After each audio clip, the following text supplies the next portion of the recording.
Hi, everybody. Leo Babauta from Zen Habits here. So happy to be here with you. And in this video, I'm going to talk about being on time, how not to be late. Now, some of you, you know who you are, might have the old habit of being late for meetings. Maybe you have a reputation. I've known people in my life who they're late for everything. Meetings, parties, gatherings, fashionably late. And for them, it's not really a big deal. Maybe they came from a culture or a family where that was the norm. So we're going to talk about why I think this is really important. And then we're going to talk about what I do, because I'm not perfect at this, what I do and some of the best advice I have been given to actually show up on time the vast majority of the time. I'm not always perfect at it, but and then actually how to work with it if you are struggling with it, how to actually take responsibility for this. Um, but I'm going to share a couple of stories with you as I get started here. The first one is when I used to work. I used to work in politics at one point for the governor of Guam, the little island, right? So small pond, but I was working at the governor's office, and there were people who were a part of the administration. So they were like people, management, and there were like directors. So these were directors of different departments. So I remember this one guy who was a director of a department. So pretty high up in the government, pretty important guy here in this small pond. And he would come and have a meeting with someone who was below him in terms of the hierarchy. But for him, it was still an important meeting. And so he would have these meetings like every week at the governor's office. And I remember really being struck by him because he would come 30 to 60 minutes before a meeting. And he would just sit there in the kind of waiting area and then read a book, go over, respond to messages or emails, do whatever he had to do, but he would just sit there and wait. And he was just like, he would talk to people. He was very friendly, but just very chill. And I remembered like talking to him and saying, "Hey, I notice you always come really early. What's up with that?" And he said, "Well, first of all, he thinks it's just a really good habit to have, just to show up early instead of, on time means that you might risk actually being late because of traffic or whatever reason. So if you aim to show up early, you will always be on time." So for him, there was a commitment to showing up on time. It was also something that I noticed, like people who would show up late would be stressed, they'd be sweating coming into the meeting, anxious, like there would be like a lot more like coming up for them. Whereas he would just walk into the meetings completely calm, feeling prepared, no stress at all. And so it was a really helpful like model for me. And I remember being struck by that because that's not how I was. I would show up fairly on time, but kind of a little bit loose, maybe a minute late sometimes, maybe a minute early, but I would never come that early. And then I heard later on in my life another story that I thought was really fascinating.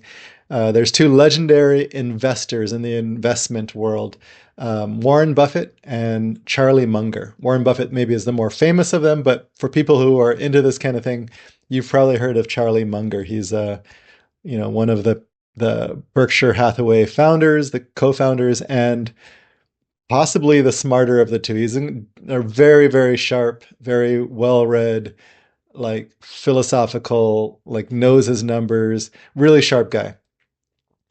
And I had a friend who was super into this world. He would go to the Omaha every year for their big shareholders conference, and he actually had met Warren Buffett. He was like a fanboy, right? And he was telling me a story about a friend of his who was had the opportunity to interview Charlie Munger for I think for an article or a book. And so Charlie agreed to meet him for lunch and do an interview. And so this guy had heard about Charlie's proclivity to showing up early. So he's like, "I'm going to show up early too and impress him." So he gets there 15 minutes, at the restaurant, 15 minutes early. And Charlie was there already. It's like reading a newspaper. So he's like, "Oh crap, I didn't impress him." So the next time they actually had a second meeting at the same restaurant, and he's like, this time I'm going to show up there before him and impress him. So he gets there half an hour early. Surely Charlie's not there.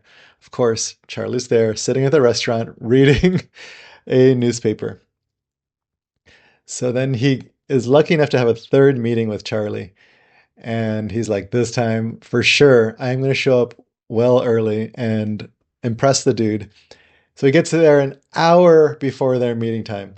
Sure enough, as you might have predicted, Charlie's there with his newspaper just reading.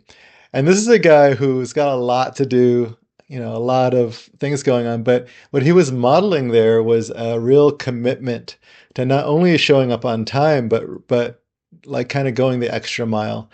Charlie, I mean, I don't know the dude, so I can't really speak to his character, but he was known for being committed, for being thorough, for being disciplined, and it showed up in that one little thing of being early. So I want to talk to you a little bit about that and how to actually form that habit.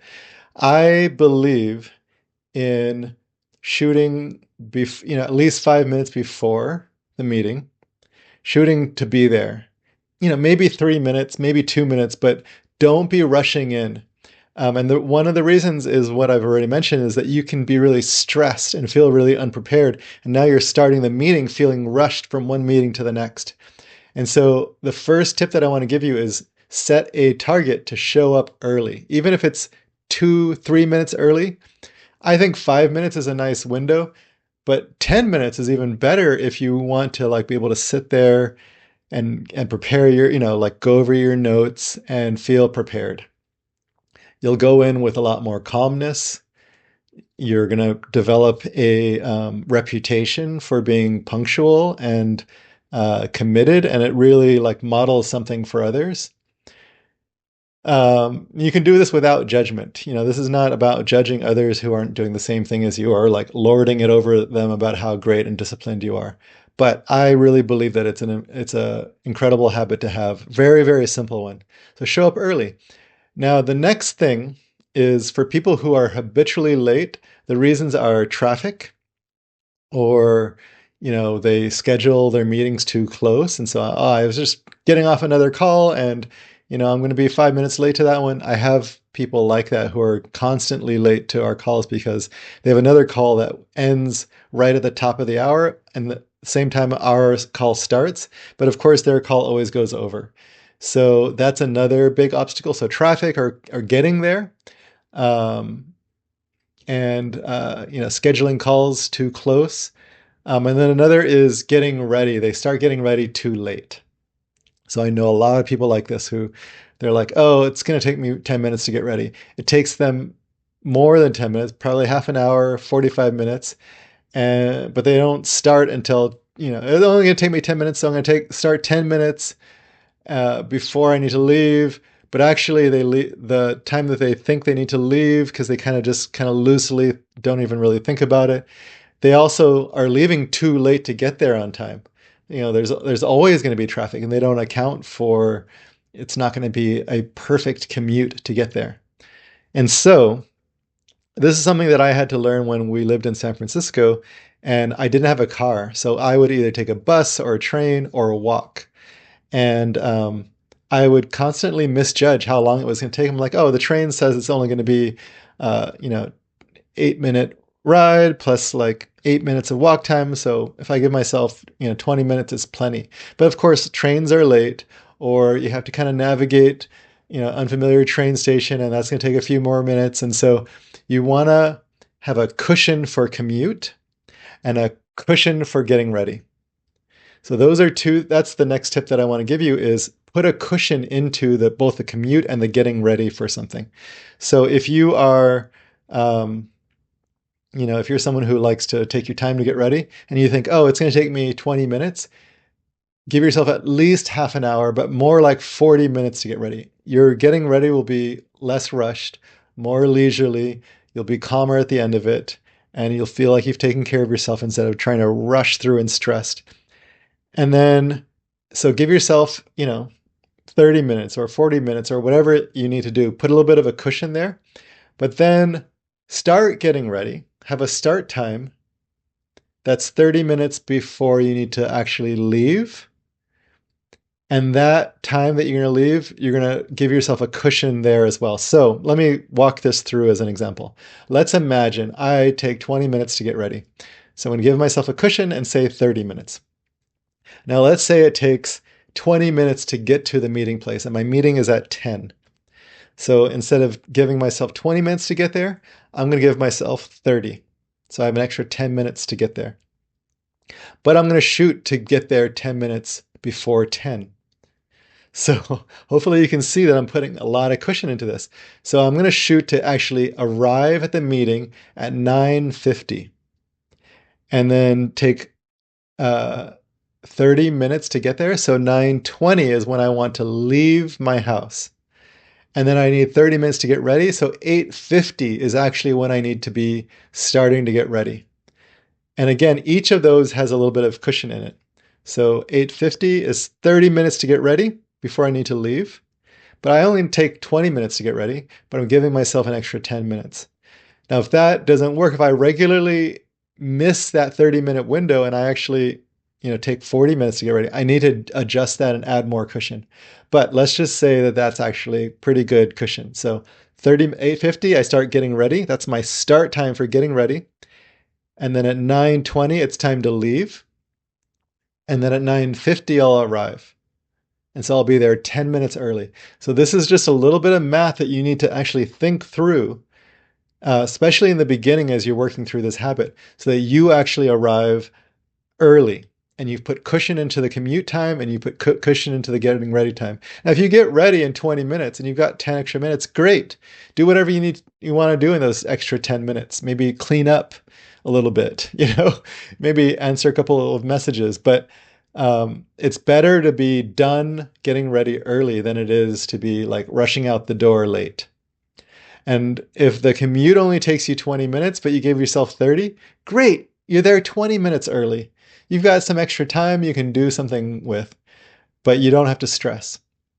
So that would be my next tip. And then my third tip is also to put in a cushion between meetings. Don't schedule meetings back to back. In fact, give yourself at least 15 minutes between meetings so you can take a bio break. You can type out whatever notes you have. But 30 minutes is even better between meetings. Assuming that you're just going to jump on a Zoom call. Now, if you need to commute, you need even more time, of course, between the two different meetings. If you need to go from one place of town to another, then you're going to need to add commute time in and schedule even more time between meetings. So what you can see here is that we're actually adding in some cushion, and things are going to take more time and you're going to have less meetings because of this. That's a good thing. We want more space in our day and less meetings. Now, for some of you, that's going to be a real challenge, and it might take some time to actually adjust to that. I wanted to say, I want to encourage you to start to create agreements with the people who you meet with regularly. So it's, say, team members or your boss or whoever it is you meet with regularly. Start to make some agreements of, we are going to shoot to be on time. And on time is 5 minutes early. So let's shoot to show up for things on time, which is 5 minutes early. And if you make an agreement with that, with the people who you meet with, your team or whoever, and let's see, can we all agree to that? Then what you're going to do is you're going to be able to hold each other accountable. Hey, we agreed to show up 5 minutes beforehand. It's 5 minutes after and we're starting. What happened? This is not about getting mad at them or shaming them or making them feel guilty, but more just like, hey, this is our agreement. What happened with that? What's going on? Just account for yourself. And at the same time, you yourself might not be perfect about this. And so my encouragement for you is, when you are late, actually own up to it. Don't be like, oh, sorry, traffic. Say, hey, I know we had an agreement to be on time or 5 minutes early. I'm late here. I have some reasons for it, but I'm really sorry for not respecting your time. I'm going to do my best to not make this happen again. So just really account for yourself, but also take responsibility for the impact that you might have. Even if you're 1 minute late, own up to that and model that for others. And then model really being committed to not letting that happen again. It's not about being perfect or guilting or shaming yourself, but really just practicing modeling this for yourself and for others. It really shows a commitment, respect for others, a respect for yourself and your time as being really important, but also like, do you want to be stressed in every single meeting you go to, or would you like to show up with a sense of calm and purpose and focus? That's my encouragement to you. I'm going to leave you with one last story. This is from my Zen teacher, Susan. When I was living in San Francisco, I would meet with her regularly, let's say every couple of weeks. And we would set a meeting time. And I would walk to her house, which would take 30 minutes. And of course, because she's my Zen teacher, I screwed it up. So I would screw up for like 2 or 3 meetings in a row. I was a few minutes late. And it was because I said, oh, Google says it's going to take this long to walk there. I probably could walk faster. And so I kind of was like a bit leisurely about it. And I really appreciated the model that she didn't shame me or anything like that, but she didn't skip over it either. She actually talked about it. She's like, oh yeah, well, being on time is actually a Zen practice. She said, when I was living in the Zen monastery, we had to be at the meditation hall on time, and she had a teacher who really modeled that for her. And so she would, sometimes people would be late and they would talk about it, but in general, you really had to commit yourself to practicing leaving on time so that you would be on time for the meditation hall, for teachings, for, working. You would want to be on time. And so there was a real commitment in the whole community to actually being on time. And so she said, I developed a bodily kind of feeling of when I needed to leave. I just knew, hey, meditation's going to be at 5 a.m. Okay, it's 10 till. It's going to take me a few minutes to walk there. It's time to leave. And so she would just have this bodily feeling. And so I thought that was a really incredible thing. She also talked to me about this so that it could be a practice as opposed to just saying like, oh, it's totally fine. So I really appreciated that kind of leadership. And I also, having her sharing that model with me, I kept that in mind for future visits. And I started to show up early so that I wouldn't disrespect her time and that I would show her that I actually was committed to practicing with this. So that is a bit about this, but I also just wanted to say, I'm not perfect. I am late sometimes, but for the most part, this is how I practice. I hope this really helps you. I hope that you got a lot out of this video. If you did, give me a thumbs up. Subscribe if you can. I really want to build our audience here and have an active community. Leave a comment to let me know how you practice with this or what problems you have, questions, concerns. In the comments really helps me when you comment. And share this with anyone who could use some Zen habits in their lives. Thanks, my friends.